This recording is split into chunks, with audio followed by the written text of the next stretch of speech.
Welcome, everyone, to our meeting this evening. We're so glad to see you here. It is Thursday, the 1st of December, and it is 5:30. We are meeting in the boardroom on Legacy Campus. And we give special welcome to the Lincoln Elementary Bell Choir and their families, and the Teachers of the Year from Spring Creek and Birch Creek. And the Lincoln Bell Choir is directed by Mrs. Janice Barlow, and we appreciate her being willing to come. So first of all, we'll start with roll call, starting with Jared. Jared Black, Business Administrator. Jeff Nielsen, Board Member. Kathy Christiansen, Board Member. Terry Rhodes, Board Member. Roger Pulsifer, Board Member. Steve Norton, Superintendent. Randall Bagley, Board Member. And Chris Corcoran and Larry Jepson, board members, are excused.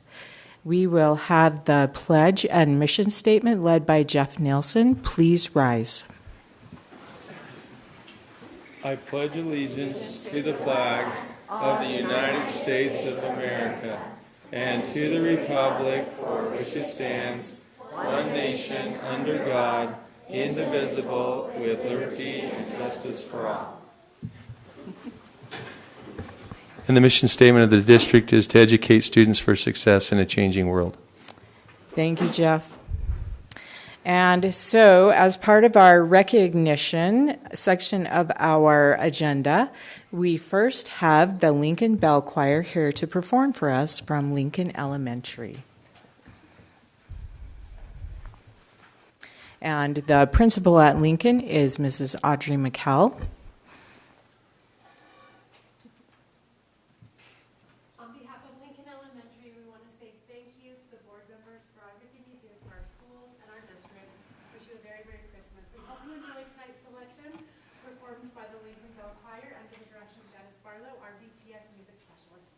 Thanks. Thank you.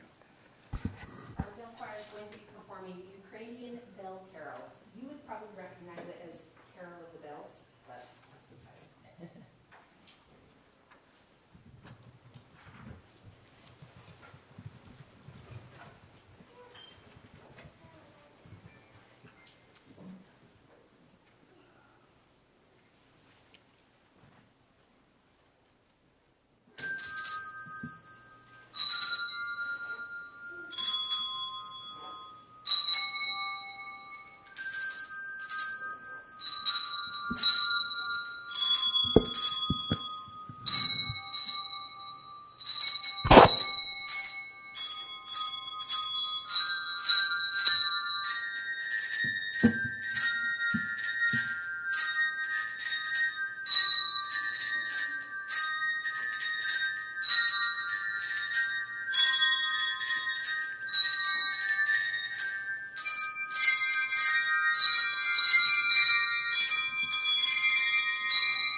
Nicely done.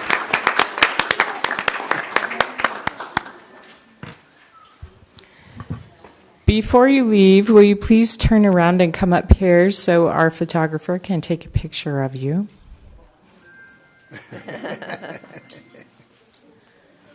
Maybe put the tall ones on the back row and shorter ones in front. Oh, it's always that way. Where did some go? Your hand. Always on the back. Yeah, well, I was always.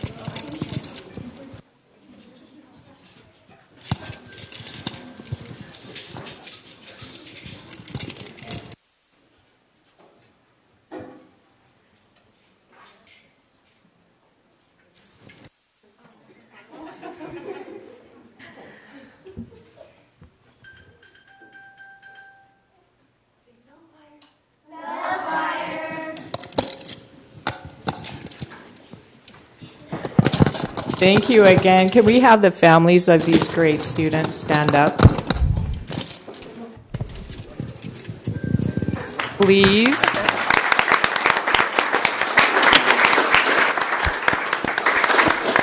Thank you so much for sharing your children with us. We appreciate it.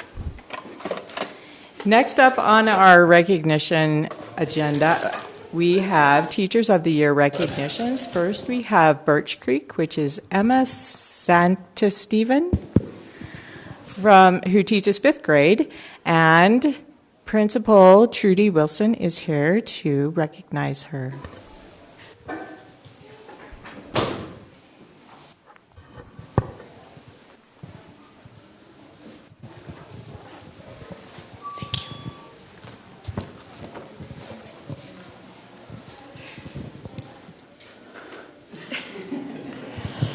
I even have really big font, but I still need my glasses on. It's my pleasure to welcome and introduce Emma Santisteven to you as Birch Creek's, that's really loud, Tim, as Birch Creek's Teacher of the Year. A little bit about Emma. She was born in Cache Valley, as the superintendent would say, born and raised. She graduated from Mountain Crest and received her teaching degree from USU. She married her grade school crush, Bailey, way back there. Ironically, they were in Principal Stacy Williamson's 5th grade class together. So she lives in Logan with her husband and their 2 dogs. I feel very fortunate that I was the administrator that was able to hire Emma.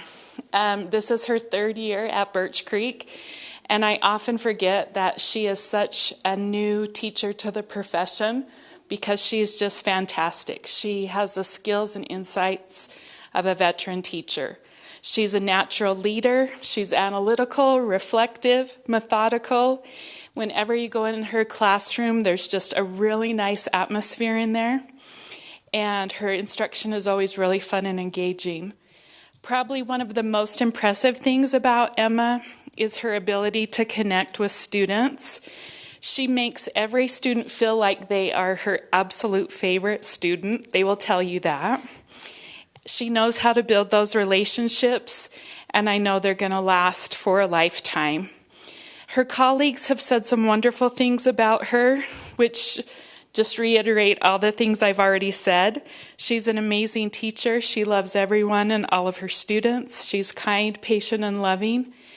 She's an amazing team member. No matter what's on her plate, she's always willing to help others out. Emma's gifted at connecting with her students and spends the time necessary to get to know them. She's always willing to try new programs and share her successes with the entire school. And she's also... one of her teammates says she loves what she's doing in reading and writing. I know she's taking a lead from Jake at our district office, and the things she's implementing, she just shares that with our entire school. Parents have nothing but wonderful things to say about Emma as well. Emma received the Bill Lindauer It's a Great Day for Learning Award last year, and some of the parents' comments then and now are, Mrs. Santisteven encompasses everything you hope your child's teacher to be and more. We do not say this lightly when we say that a teacher such as Emma comes along maybe once in a student's life. We have no doubt that teaching is her calling in life as it shines through every single day in her classroom. We're so fortunate to have Emma at Birch Creek, and it's going to be really exciting where she ends up in the future. She's going to touch many, many lives along the way. Congratulations, Emma.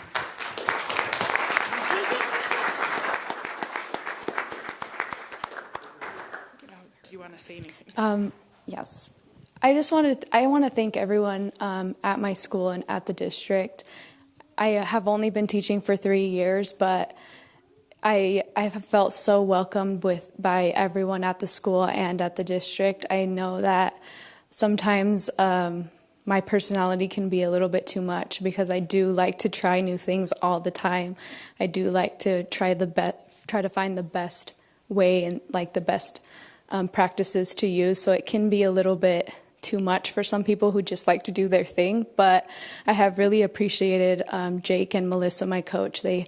Melissa's not even supposed to be my coach anymore, but she still continues to come to my class all the time, and we talk all the time about trying new things, and it's just been such a pleasure to work for the district. I grew up going to district schools, and my family and I have all benefited from Cash schools, so I knew I wanted to go here, but it has just been amazing, so thank you. Congratulations. Nice being in your class today.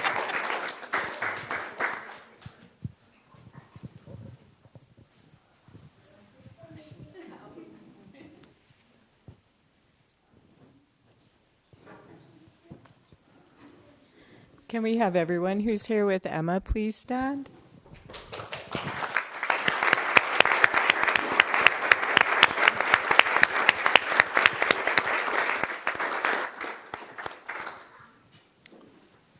Next, we have Jonathan Marchant, who teaches Spanish at Spring Creek, and his award will be presented by Principal Blair Powell. Sorry, you were hiding behind Gary. We couldn't remember your name when you came to our school either. No. Well, is this on? Okay. It is my pleasure to present to you Jonathan Marchant. Jonathan has been at Spring Creek for 7 years. And before that, he was at Box Elder for 4 years before we were able to lure him away to Cache County School District. When he first came to Spring Creek, he was teaching language arts and ESL and Ed Skills. Eventually, we found out where his passion really was in the classroom teaching Spanish. And Jonathan has taught Spanish pretty much ever since then. And every year that he's taught in our Spanish language program there at Spring Creek, it has increased. The number of students in that program have increased every year because they just all want to have Mr. Marchant. They all want to be in his class. His students, one of the things that they will all tell you is, I learn a lot in Mr. Marchant's class, but I learn it in a fun way. I've had so many students tell me that almost word for word. They love the class because it's entertaining, but they love the teacher too. And they love the learning that happens. I'm going to share with you a couple of things that his peers said about Jonathan. Trudy, I've got that same eye problem. One of his peers says, Jonathan is a leader in our school. He builds great student-teacher relationships, and he is innovative in his teaching. In fact, I just went to observe one of our newer teachers yesterday, and he was like, oh, I got to try this new thing that I learned from Mr. Marchant. I said, well, maybe when the principal's observing you may not be the best time to try that out, but he was all excited because he'd been talking to Mr. Marchant and it had worked so well for him. Another one of his peers says, Jonathan has been an incredible mentor teacher. Students absolutely love him and his class. He has grown the Spanish program enormously at Spring Creek over the years. He's done this through his exceptional talent, hard work, and creativity in the classroom. Something that is kind of a little bit extra about Jonathan is he's Mr. Fix-It at Spring Creek Middle School. He's the guy that we all call when something breaks. And not because he broke it, but because he's the guy that's going to probably help us fix it. He handles all of our computer problems that we have before we have to go to the district. He has built shelves at our school. He's done a lot of different handyman jobs that we just couldn't make it without him and all of his expertise. The other thing that is really something that you should know about Jonathan is he loves being social. And so he spends a lot of time coming in and talking to the secretaries in the morning, makes sure that he says hi to them, steals their chocolate, teases them. Yeah, just the Reese's. Yes, he loves Reese's. And so he's just a bright spot at our school. I want to share something with you that Jonathan said in a meeting that I was at with him recently. He said, "I believe I do more than teach kids Spanish. I teach them what it means to be a whole person. Spanish is just the vehicle I use to teach them how to be successful in life." And that wasn't really even the focus of the conversation, but his words hit me because I know that is very true of Jonathan. He is very dedicated to helping his kids be successful in life, and he's done an outstanding job of that. We look forward to many great years with you, Jonathan. Thank you, and if we could all give a big hand to Jonathan Marchant.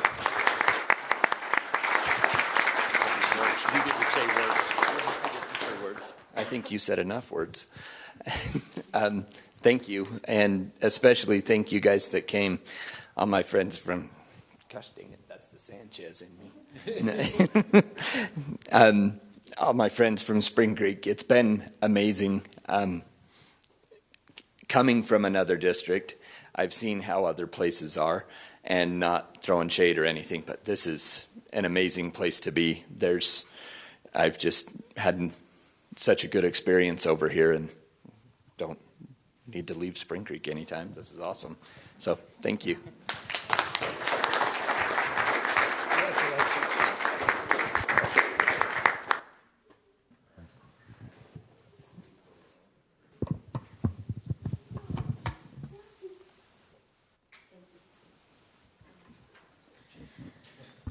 Can we have those who are here with Jonathan, please?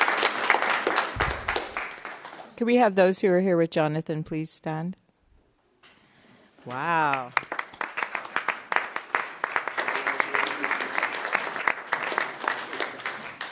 I think we have a room full of people, with more people than ever, with just Emma and Jonathan being recognized.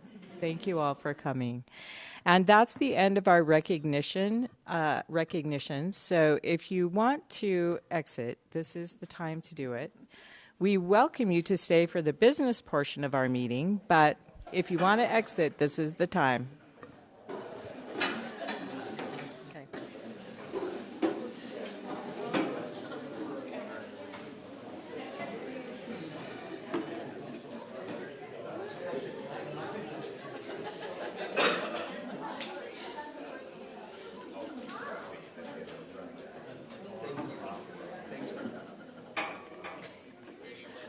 Not very long.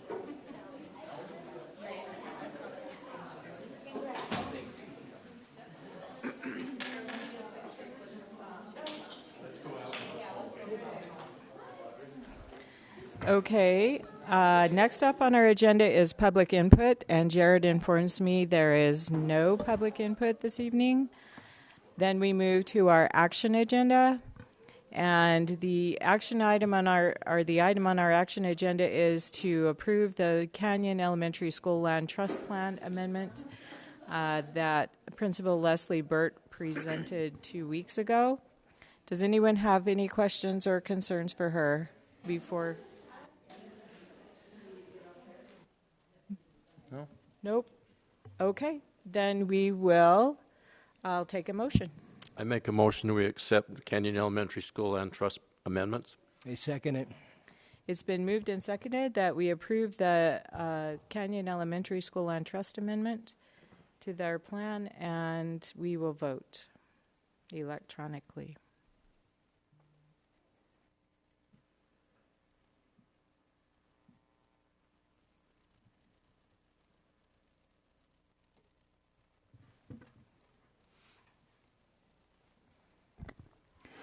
Voting is closed, and the motion to approve the land trust amendment for Canyon Elementary School passes unanimously.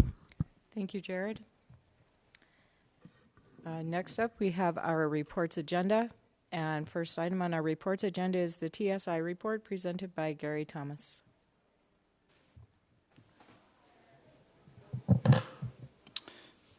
Okay, thank you. I just wanted to take a few minutes this evening and share with you a little bit about what we call the TSI identification for schools.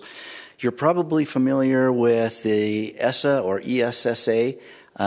This is a law that was put on the books back in the 60s, and it's a federal law on school improvement, and it's gone by different names depending on who the president is at the time, and it changes oftentimes with that leadership there.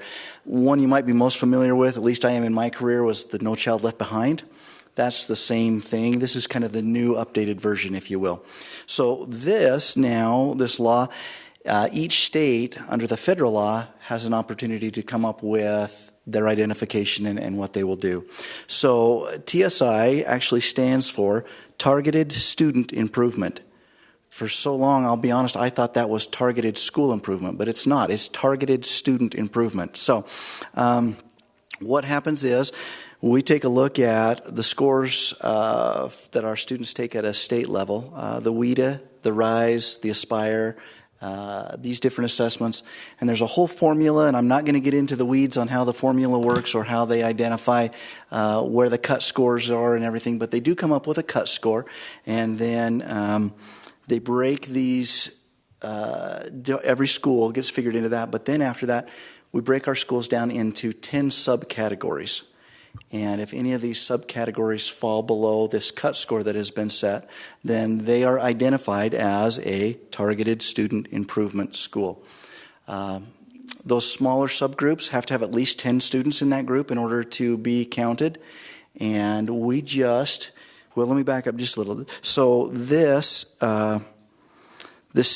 new TSI program started in 2016, 2017. But it takes 2 years to get on the list. So the first cohort of schools that were put on this list would have been 2018. Then there was a new cohort in 2019, and it was based on the 2017 and 18 school years. And then COVID hit, and we didn't assess students. Interestingly enough, during that time, you could still get on the system, but you couldn't get off the system. It takes 2 years to get off. So if you have 2 years where you fall below that cut score, your school is identified as a targeted student improvement school, and then it takes 2 years to get off. So we're now at 2022. This is based on the last 2 years' worth of data, and so there is a new cohort for the 2022 school year. We just found out last Wednesday, we were notified of which schools fell on that new cohort. So what I'd like to do tonight is just share with you kind of what we plan on doing with this.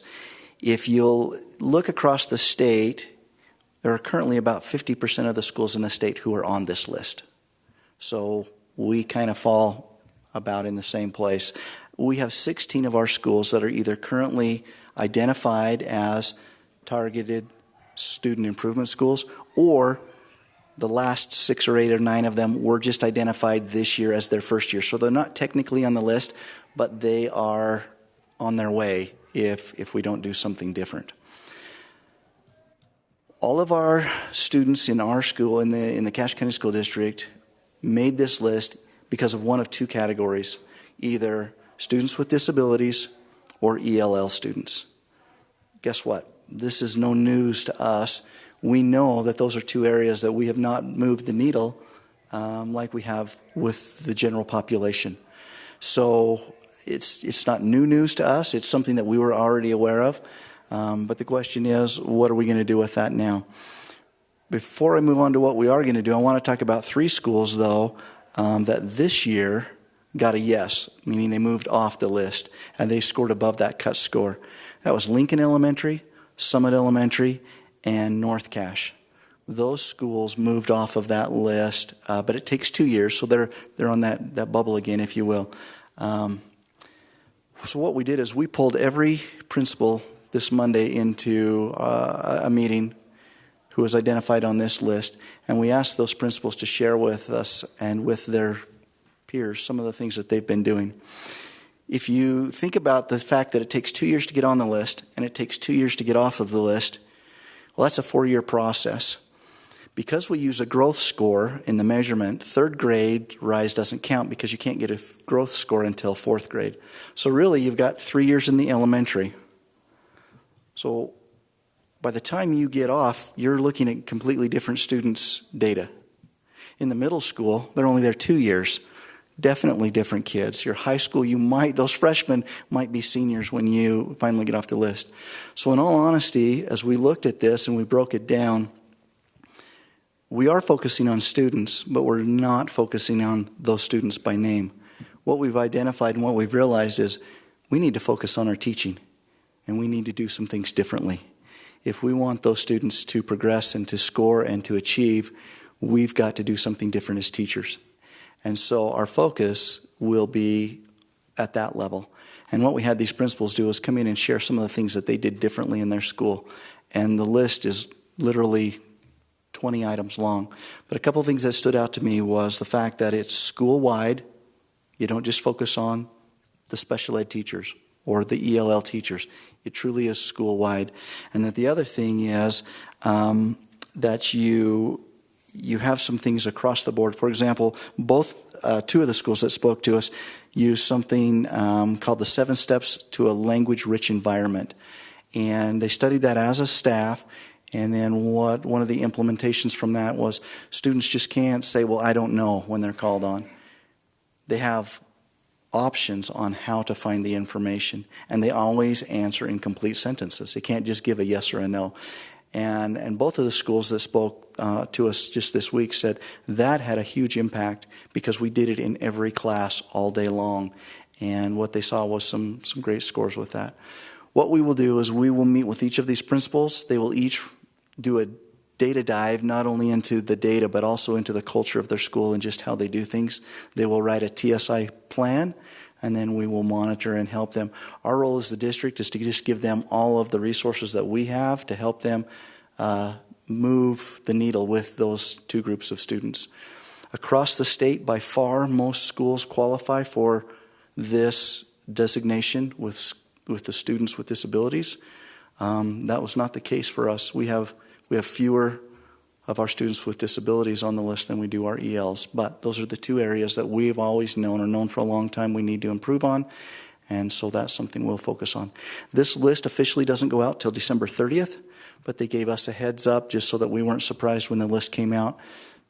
We just wanted to give you a little bit of a heads up so that you weren't surprised when the list comes out that we do have 16 schools that have been identified as TSI schools. That designation literally could come from 4 kids in that building. If you've got an N group of 10 and just 4 of those didn't meet that could put you on the list. But it's a list we're playing the long game here. We're not out to try to beat the numbers or to compare against others or why did we get on and they're not or what.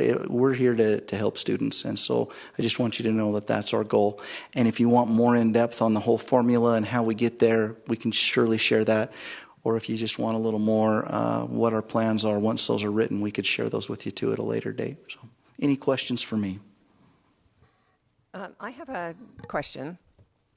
Do you have a list of the things that the principals who are succeeding said that they did? We do. Matter of fact, they shared that in our meeting. They've shared that with us electronically, and we're currently putting together a shared folder for all of the principals to have access to. Can you give us a copy of those practices that seem Sure. to be working Yep, really we well? could give you access to that also. Okay, thank you. Anyone else have questions for Gary? Thank you for the heads up. Okay, thank you. Get the info. Yeah, good info, Gary. I thought you and Tim were leaving. We are now. Okay. Not that I'm trying to kick you out. No, I got a feeling. You just told me you were. Next up on our agenda, we have Richard Stoll here from USBA to instruct us in our superintendent search. Okay. Well, thank you for the invitation to come and be here. this evening. Well, that was really a great evening you guys had here. To have that choir, to recognize those teachers. Man, I'll tell you, you've got to have some kind of a sense of accomplishment for what has been done there. That's what this is all about, and what we're all about is that education of these kids. And so I always enjoy coming, and so I appreciate the invitation to be here this evening. You've got some exciting times here in your school district with this superintendent search, and after Steve's service here in the district for, I believe, 27 years that he has been here. And he will play a very important part in this search for a new superintendent. So I've got an agenda here that I've got. Before I do though, Terry, how much time would you like me to take? Because I know you guys have got some other things going on. So I can make this as short and expanded as whatever we need to. We have until 6:30. Is that right? Yep, that'll be great. We have until 6:30. You've got a few other reports in there. Yeah, but they're short. That residence report probably That's takes right. 4 minutes. Well, the superintendent's not here, so I can take his time, right? Okay, all right. Well, that will be just great, and I'll make sure that we stay much less than that for this evening. So anyhow, here's just a little bit of an agenda of, I think, probably some of the most important points that we want to start with here. And thank you. Kathy, now. Great. Thank you.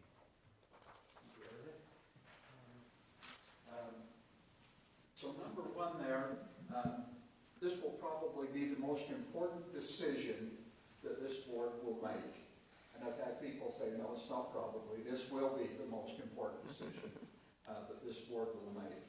And as you know, for all of those reasons, that they have such a tremendous impact on your school district and the direction that's set. And so for you to be able to work together is critical in being able to make that selection of who that next person is going to be to guide and direct this school district. So it is an important decision. And that decision clearly is yours. And so I've got a copy. So this is the number 2. This is a copy of the Utah Code, which gives you a lot of latitude, flexibility in being able to select the superintendent. Quite often we have, stick together like that. We have the legislature is wanting to be restrictive and have their say into it and maybe bypass the board. But this one is clearly where you as a board have all of the authority to make that decision. And you can see that section, or that portion that I've highlighted there, especially down to number 2, a local board shall, not may, they shall appoint the superintendent on the basis of outstanding professional qualifications. And then, of course, a superintendent is appointed for a 2-year term. And then it's up, and then the board reappoints that person. And that's a key point of the superintendent search process, to make sure that's clear in people's mind of how that process actually works. So, okay, so that's number 2, and now down to number 3. And by the way, I've got copies here for Larry and Chris. So maybe should we leave that for them right there? That work, so that they have a copy of it as well. So let's go down to number 3 on the agenda there. And that is the superintendent search process is a service of USBA, and so there is no cost to you as a school district other than to pay for, like you say, the distribution costs. And there's some of that as far as putting together a brochure and distributing that, but that cost is minimal.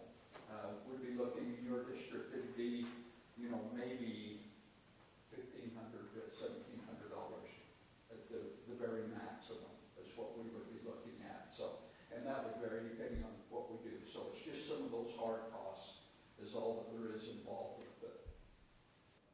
Once in a while, a board will say, well, hey,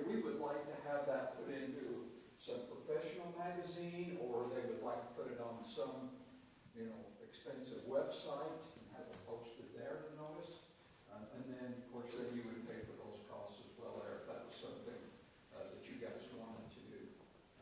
But I'll just say that it hasn't been too successful or too effective, at least our experience, but we have found that way.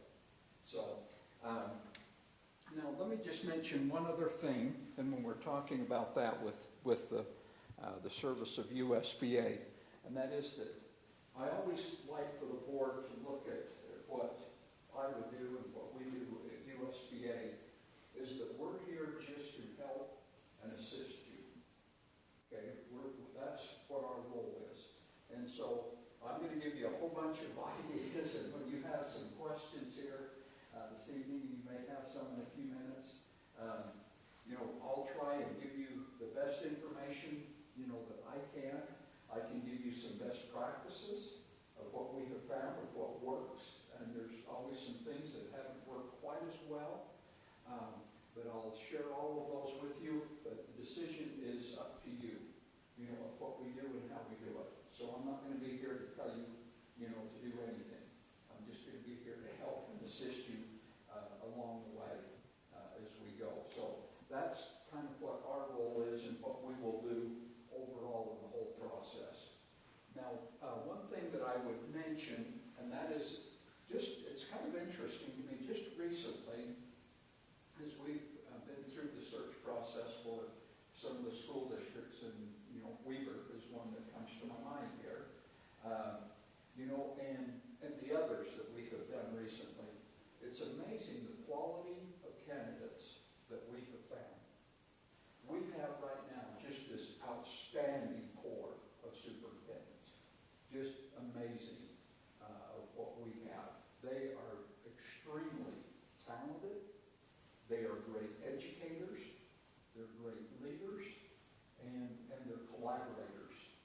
That's one thing that we have found recently with these new superintendents, that has become a real quality that boards have wanted to have, is somebody who engages the community and who's a collaborator. And we have seen that with all of these new superintendents. And so the number of candidates is probably down from what we have seen in the past, because being a superintendent is living in a fishbowl 24/7. And it is challenging. And there's not a lot of people who really want to do that. But fortunately, there's some people out there who that has been their lifelong dream. I want to be a superintendent. And so those are the people that we want to find. And when I say find them, we have to recruit them. We have to go out and do all we can to recruit those people to apply. And, because a lot of them, they may be happy where they're at and the position they have, whether they're a superintendent in another district or, an assistant superintendent or whoever they are. They may be happy. And so we have to somehow be able to get that information in front of them and entice them to come and apply here in Cache School District. So anyhow, so that's part of what we're looking at. That's kind of the story. And that's what leads us into these next items here. And that is the recruitment process. And of course, I would guess, in fact, more than guess, I'm very confident that all of you have probably already been asked, and somebody's probably come up and said to you, Roger, so who are you going to hire to be the new superintendent? Or somebody's come up to you and said, gee, you think I'd be a good candidate? You think I should apply? I know all of you have had that to some degree, that people have approached you about it. And so, I think it's really critical as to what you say. Because if you make some kind of a negative comment or a positive comment, boy, that just has a big impact on people. And everyone is looking for some kind of a comment of what you say to give them an idea of whether, they have a chance or not. And so this is what I have found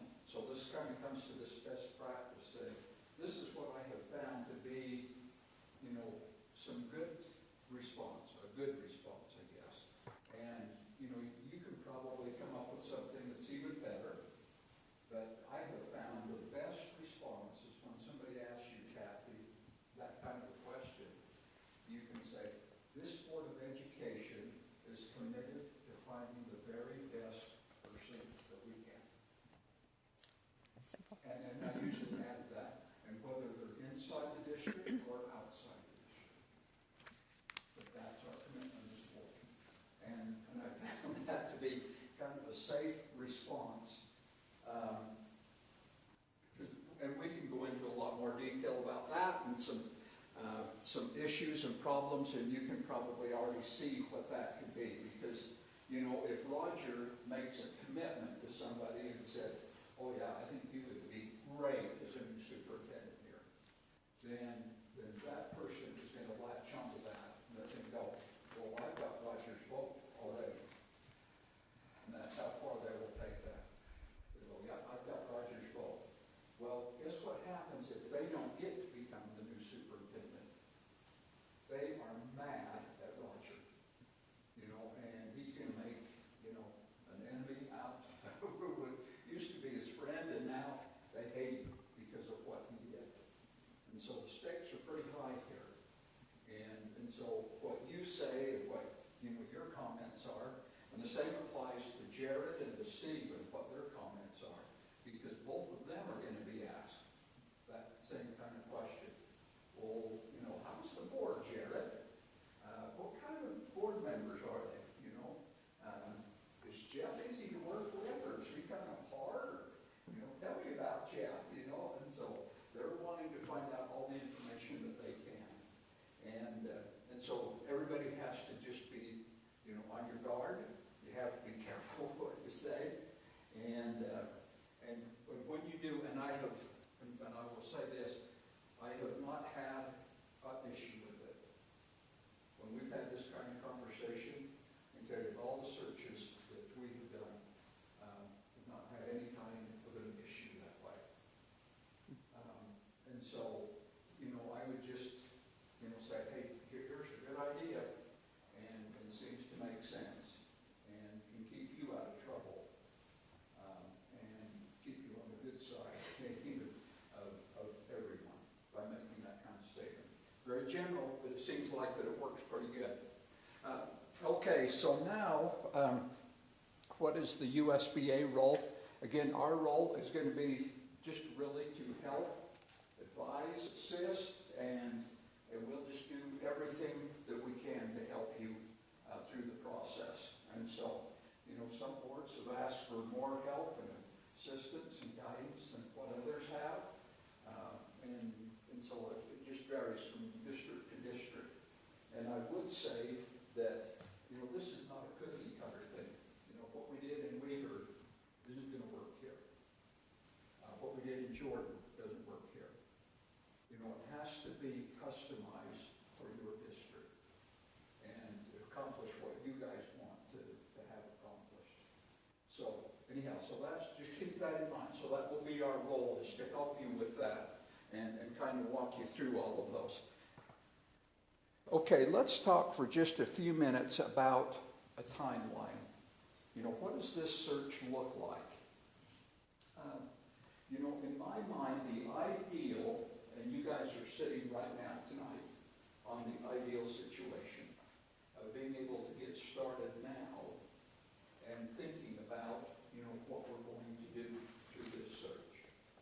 And so the way that looks to me, and that is there's a few things we're going to talk about in just a minute, but to hit actually some dates and timeline, to me it would look like if we could advertise and be ready to make the official announcement and advertisement brochure put together, that would be about the middle of February, or maybe right close to that is what I would say. If we could do it exactly, in my mind, how it works the best, would be about the middle of February. So do we meet with you, talk with you to get that booklet put together, or how does... Okay, that will be great. If you'll hold that for just a second, we'll get right to that, Kathy. Okay. The thing that and why I talk about that date there, is that there's actually this sweet spot, this window that we want to hit. And if we can hit that perfectly, that's where we're going to find these rock stars that we're looking for. And if we go too early, and I can use a really good example about that,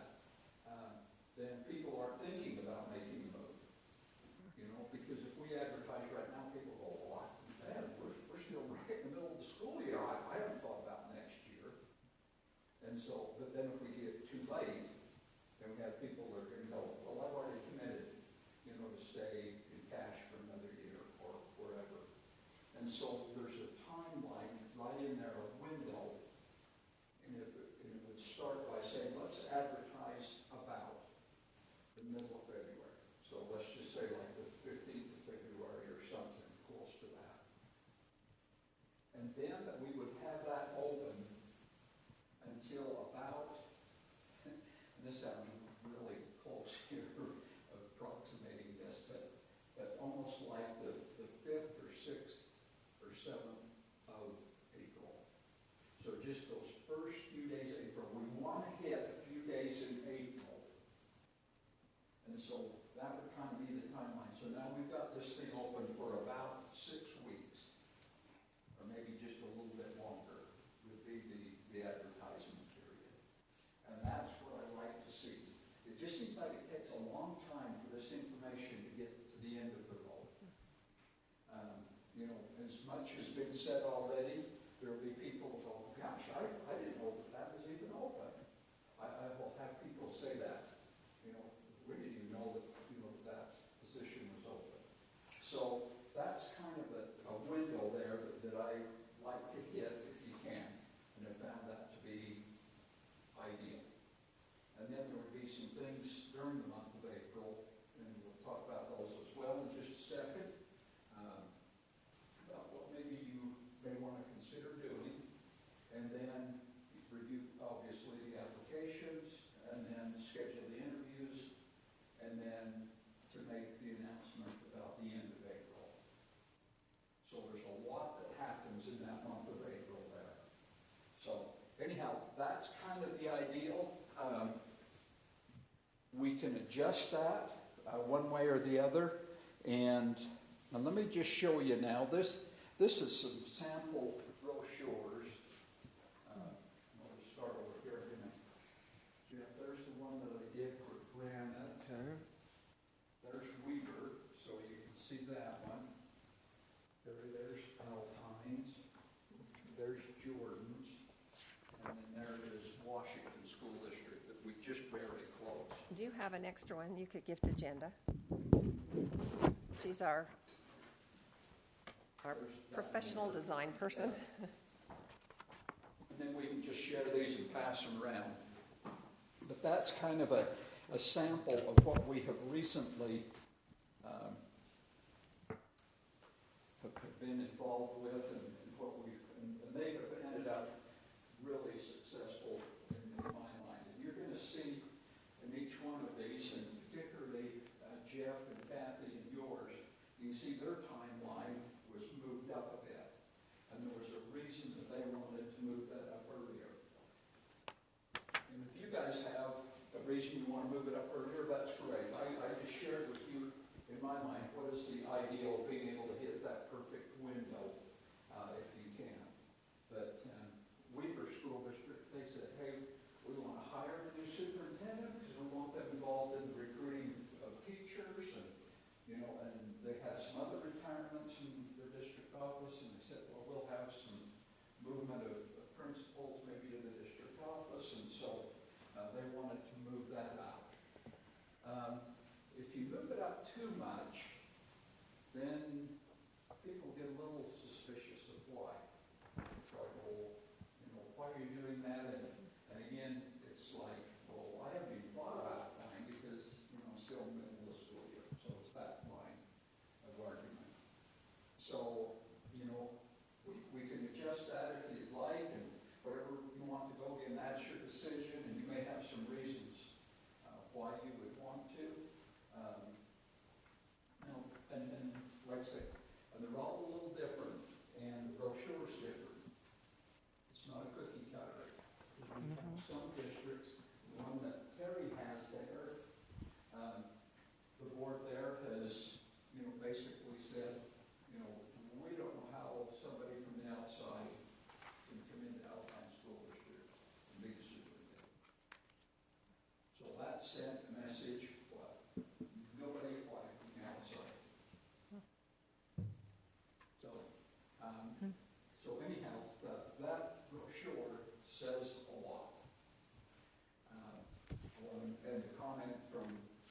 maybe a board member, and that happened to be a board member that made that comment. President of the board at the time made that comment. And, that's kind of how it's always been in Alpine. They've always stayed inside. At one time, when they hired outside, but the rest of the time that I'm aware of, why they hired on the inside and made that appointment. Okay, so now, let's see, with the time we've got left, if you guys have some questions that you have for me, and if not, I'll move on to wrapping it up here, and then we can talk about where we go from here. But any questions to this point that anybody has? How do these get distributed? How do they get out to everyone? Okay, very good. Thank you. So first thing, brochures that I gave to all of you, I think, except maybe the Weaver. No, I think even the Weaver one. The brochure was designed by somebody inside of the district, and if you have somebody, and I'm sure you would, in a district this size, you're going to have a number of people. Right behind you. And most of them see that as an honor to be asked to create that brochure. Is that how you see it, Jenda? Absolutely. Oh, okay. Good answer. Because most people really do, because then they hold it up and say, hey, that's some of my work. So, to me, that's... Well, we don't want her publishing too much work because we want her to stay here. Yeah, right. We don't want anyone recruiting her. Okay, well, we won't put her name on it. Okay. So that's how it starts and it gets created, is by somebody inside of your district here, because they know all of it. They've got all of the data. They have pictures that can be put in there, and and all of the colors and that sort of thing. So after that gets created, then the thing we do is we will actually get that distributed. So that will be part of our job, is getting that out. How do you do that? What is the medium? I mean, where would you send these to? I don't know where you would attract that The thing that crowd. we do is we start by sending that to all of the school districts in the state, to all of the principals, and so then that hits usually all the assistant superintendents, all the principals, people that are probably prepared to some extent to be able to be a superintendent. So that's where we go there, and then the other place that we go is to the universities that we advertise through them. They have a program that's called Handshake, and your district probably uses that now when they're looking for principals or teachers. Okay. So we use Handshake as a program and a distribution there. And then, of course, then we put it on a number of websites. KSL.com actually happens to be a big website. We have found we really don't get any candidates from there that submitted on that website. Interesting. They don't submit it there, but it helps us spread the word. Because somebody will see it there, and so then Terry goes, oh man, I just saw that there. I better send that to somebody that she knows. Yeah. And so it's a great way to get the word out. And of course, if any of you have any suggestion of websites that you would like to have it listed on, we're more than happy to get it listed there. And so any information you've got for us that way, we'd appreciate it and welcome. And again, that's all part of this process of us working together here. So, Jeff, you're used to hiring engineers. Where do you advertise? There's several different. Indeed's a big one for engineers. That's primarily the route we'll go down. Okay. Do they have superintendents? No, never been there, but we'll learn on this one. and and there's a lot of them out there, and like I say, if any of you have some ideas you want, just let us know, because we're more than happy to get it posted there. Oh. It's a recruiting. We have to go out after these people. Aren't just going to submit their application. We've got to go recruit them. Well, where this seems like a once-in-a-lifetime event for us, and you do it a lot, I'm very interested in how you've seen success in the past, because we won't be doing this a lot, I don't anticipate. So we definitely want to follow your lead. But, well, and again, I'll give you all the Mhm. And, you know, and we have had some great success with these superintendent searches. Okay, because we've got some really outstanding people there. And, you know, and it does vary from district to district, you know, the numbers that we'll get. I don't know, how many do you think that you'll have internal candidates that may apply? Any idea? Maybe a couple. Yeah. That's what I would guess. Probably One or not more two. than two. One or two. I don't know, Janda, what do you think?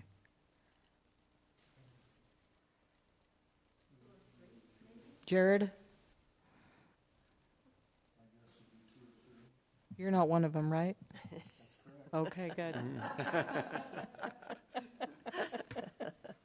Okay.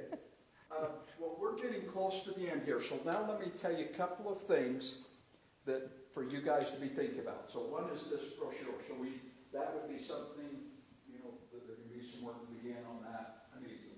What's the best way for us to do that work? I mean, is this something that the board comes together and decides and puts together? Do we work? I mean, we're going to work with Jenda because she'll do all the beautiful stuff. But how do You mean as far as content? Yeah, Is that what you're asking about? content.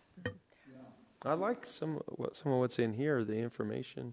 Mhm. You know, maybe that's the model. We need to find out what it is that's important to us that we want to put in there. I actually think we ought to probably have some kind of a work session where we just look at these all together and decide what we would like to have with Jenda there. And I don't know if you'd want to be part of that, or you think we could do. That's a great idea, Kathy, is to do that. And again, you know, I started off by saying you guys are in a perfect situation. So here we are, 1st of December, you know, and I think that you've got, you know, basically a couple of months here. We could do that. Find time to meet and say, hey, this is kind of what we would like to have. We like this from this brochure. We like that from that one. And it'll be amazing what she can do for you. Yeah. Is that something we have to do in an open meeting, or can we just? I think you could easily do it just in a work session. Okay. Just giving that feedback there. And then I think when, you know, it gets put together, then I think you want to have that at a board meeting and then roll it out and say, this is what we have, and then the board could approve, you know, the distribution of it. The Okay. advertisement, however, that you'd like to do that. Okay. Sounds good. So now, just real quick, here is one other big rock that you need to think about. And that is the public input and engagement. And what you're going to do that by. We have a number of districts who will say, you know, we already know what our public wants, and we know what we need for qualifications of the superintendent. And so a lot of districts will just say, okay, this is, you know, what we want. And then we have others that feel like they want to engage the public, to get some input. And I can tell you, you're going to have employees and community who are going to say to you, Terry, so how do we give input into this process? How can we be involved in the process? So, a number of things that you could do. You can, first of all, just, you know, say to them, okay, if you have some ideas or suggestions for qualities that you'd like to see in the superintendent, you know, send them to us. And that would be one idea. Now, we've had districts that have actually had, and I can share with you with Davis School District, the thing that they did is there we had about 4 or 5 community meetings in their district. And they felt like that they needed to there because of the issues that they had. And I went to all of them and was there to help answer questions. And it turned into be more of a complaining meeting. That's the risk you run, right? Yeah, and you know, and so it wasn't helpful from that standpoint. And so, you know, that will be something I think that you guys can think about. Okay, so how's the best way for us to engage our public? How do you do it now? You know, how do you get input from them? And so, you know, that may be is that we set up a website, your district did, your IT people set up a website, sent out an email and said, hey, if you've got some ideas of, qualities you would like to see in the new superintendent, submit these on this website. And so that's, a possibility of what you could do. And I think that works really good. I can tell you, and I'll share with you what Provo School District is doing right now.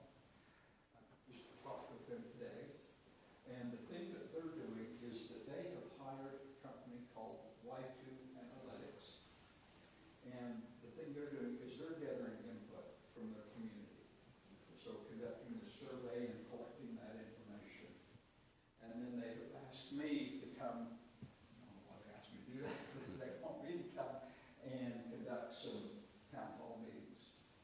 And they feel like that they need to there because they had trouble with their bond, if you remember that.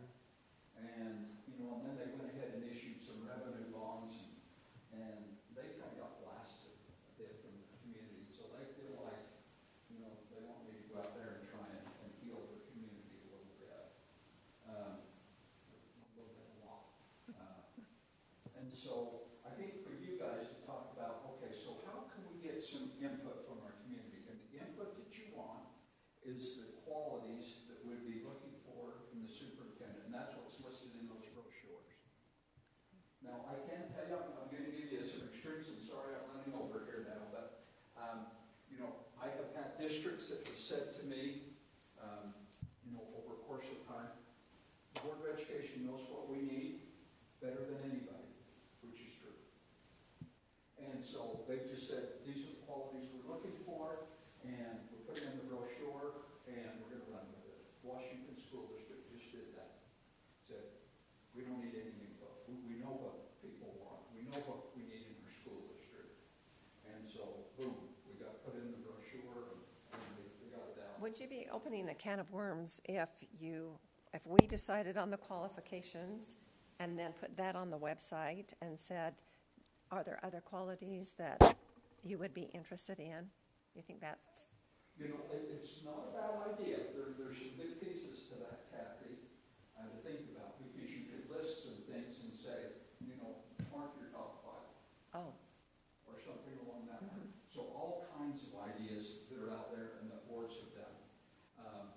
We've had someone that have left it open and just said, what qualities are you looking for? And we've had districts, that will get, 5,000 emails. Wow. Wow. Oh, yeah. You'll get a lot of response. If you ask for it, you'll get it. And so that's why some of them have done that. Have said, well, that won't be helpful, but it would be helpful maybe, we did this. So, and that's what Y2 Analytics is going to do for Provo. Is going to put that together, get that survey information, and come up with it. And so, for you guys, and again, it's what works for you. In Canyon School District, when we talked about this, the board said, you know what? We just had some community meetings a year ago, and we heard from our community what they wanted. So, boom, we just handled it. So, there's an example from a very large district. Yeah. They're not that much larger than you guys, but anyhow. So the warning I'm getting from you is be careful what you ask for. Is that... Exactly. All right. Yeah, but there's a lot of good thinking that needs to go into this. Agreed. Open end is not good. Right. Yeah. Yeah, so anyhow, that's, up to you guys, have that discussion and say, gosh, how can we best get what we want? Another one I suggested to them, I said, why don't you go to your community councils and ask them for input? And that worked really good. That would be an easy thing for us to do because we're already going to the those. meetings. Yeah, if you're there and then, you validate them by them feeling like that, they're making a contribution. And most of our community council members know us well enough that they'd be open and... Well, and these are usually the people that are very invested in the schools Right. anyway, so they have a good feel for what would be successful. I actually like that suggestion. I actually do too. Well, I give you a whole bunch of them at a time. The one thing that I would suggest that you would do, and that is, Steve Norton is a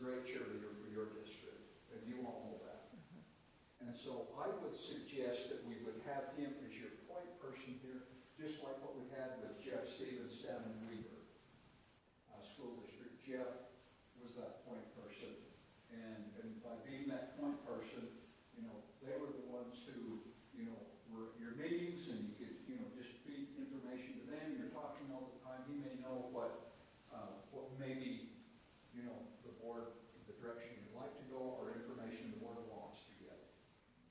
And so it's really nice for us to have kind of a point person, and that works great, because then there may be information that we need, or you need, and he can direct the staff to get that.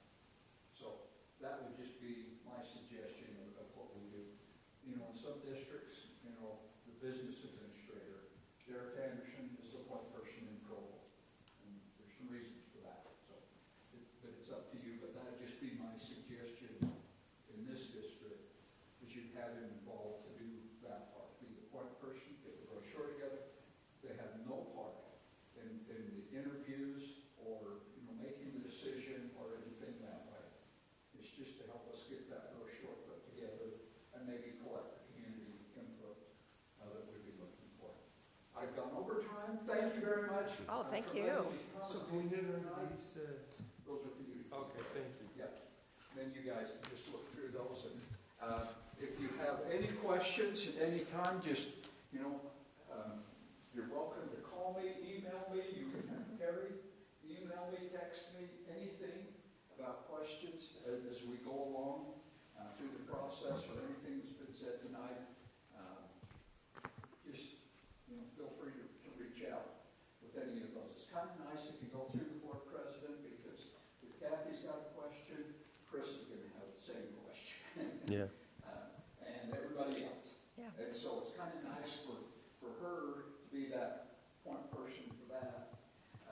And then she can just quickly disseminate it out for the rest of you. So. Thank you so much. Yeah, this has been really We helpful. appreciate it. Well, it is. It's a great, exciting time, and sad. and actually, in my mind, I see it actually being pretty simple. Mm-hmm. This process for you guys. Mm-hmm. You guys are in a great place.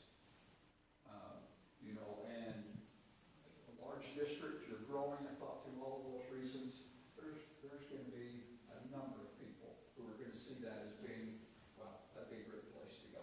Mm-hmm. We won't tell them about winter. Winter's okay. Well, so far it's not too bad. They'll get used to it. Yeah. 48 degrees, that's right. Beautiful in Canada. So, anyhow, thanks to all of you again. All right. And, we're just here to help and assist in any way that we can in this process. And we'll provide you with all the help that you would like. And we will have a success finding somebody for sure. All right. Thanks for Great. helping us. Thank you. Thank you, Richard. Yeah, thanks again. Drive safe. I hope I'm still your friend here after giving you that big assignment. Okay, next on the agenda is board member reports, and Kathy has an academic all-state discussion. Okay, this is going to be really short. So I noticed in the newspaper, and if you look at the Herald Journal or whatever, they had all of the academic, what are they called? Academic all-state? All-state students listed. And Jenda gave that list to Emily. And then Emily was wondering if we would like to recognize them in our board meeting. And so I just said, she wanted to know if we'd ever recognized them. And I think we might have done a few of them, but we've never done all of them. Can you remember us ever doing it? No, I don't remember us doing that. But anyway, here's the little glitch. There's 40 of them. So no matter what meeting we had them come, it would be a lot. And so I guess I'll just throw this out. I think it would be nice if we recognize those students some way, but not in a board meeting. So could everybody think of ideas that might be something that we could do? Should we put it on the website and have Jenda put it on? It's on the website already. It is It already. is? Oh, well, maybe that's taken care of it. What's your thoughts on this? I think the website's Good enough? great. Everybody good with that? Mm-hmm. Okay, we're good with that. Okay. Is that the end of your report? That's the end of my report. Wow. Problem solved. Wow. Well, the only thing I have for my report is a thank you from Spring Creek. It says, thank you for taking the time to visit at Spring Creek and for the beautiful cutting board. It is now my main kitchen decoration. I'll send you a picture. Please thank the board for their support and kindness. That's from Cindy Allen at Spring Creek. And she's the same one who, I think that's the same person who gave us all plants at the end of last school year. Anyway, such a sweet person. Yeah, very thoughtful. And the superintendent is not here to give his report unless Agenda would like to give it for us. Okay, then seeing that we are at the end of our agenda, we will adjourn. All right.